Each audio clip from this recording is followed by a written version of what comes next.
এই জরিনার মা, হুম। এই যে আমি গেলাম চৌধুরী সাহেবের বাড়িতে কামে যেতেছি। আচ্ছা যাও, শোনো সময় মতো খেয়ে নিও। জরিনার মা, তুমি খালি আমার খাওয়ার কথা চিন্তা করো না, মায়ের দিকে একটু খেয়াল রাখো। আমি দেখতাছি তুমি কিন্তু মায়ের দিকে ওইভাবে খেয়াল করো না।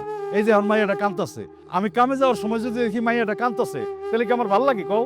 তুমি এমনি কথা কও, মনে হয় যে তোমার মায়ের আমি অযত্ন করি, না খাওয়ায় রাখি। জরিনার মা, আমি কিন্তু একটা জিনিস খেয়াল করতেছি, জরিনা মাইয়া বইলা তুমি ওরে অবহেলা করো। এটা যদি পোলা হইতো তাহলে তো সারাদিন লইয়া উলু করতা, তখন আর সমস্যা হইতো না। না, মাইয়া বইলে এরকম করো, দেখো একদিন এই মাইয়াই আমাকে সংসারের হাল ধরবো। হায় রে আমার কপাল, তুমি এমনি কথা কও, মনে হয় যে তোমার মায়ের আমি খুব অযত্নে রাখি। হনো জরিনার মা, আমি তোমার একটা কথা স্পষ্ট করে কয়ে দিই, আমার জরিনা যদি একটু কান্দে আমি কিন্তু এটা মাইনা নিব না। আমার জরিনারে কোনোভাবে তুমি কান্দাইতে পারবা না।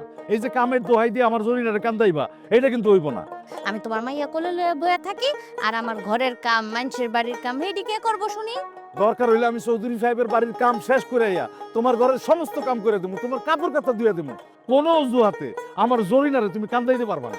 আচ্ছা ঠিক আছে, আপনি হইলেন গিয়া রাজা, আর আপনার মাইয়া হইল গিয়া রাজকন্যা। এখন থেকে আমি আর রাজকন্যারে কোল থিকাই নামামু না, ঘরে বান্দিগিরি করি আর মানুষের বাড়িতে করি।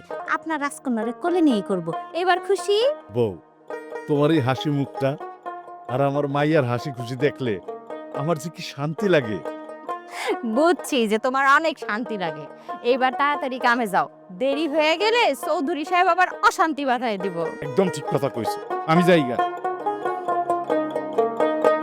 তাওয়ালকুম রহমত ভাই, ভালো আছেন? ভালো আছি আবার ভালো নাই। কেন? এই যে রাস্তাটা দেখো, এন্দা বেহা, আবার ওই যে হেন্দ বেহা।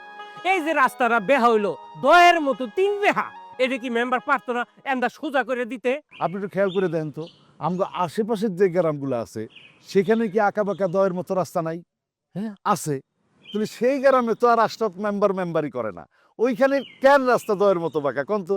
একদম ঠিক কথা কইছো তো। আসলে এই আঁকা বাঁকা কারণটা কি? কারণ হলো শক্তি, যার যত পেশিতে শক্তি সে তার জায়গায় এক চুলো ছাড়বো না, রাস্তা হইব কেমনে? এই যে শক্তি দিয়া রাস্তা আটকায় দিছে। আহারে, এই জায়গাটা যদি জনগণের লেগা রাস্তা লেগে দিত, কত যে সওয়াব পাইতো, তাই না? একদম। আচ্ছা, এই জায়গাটা কার?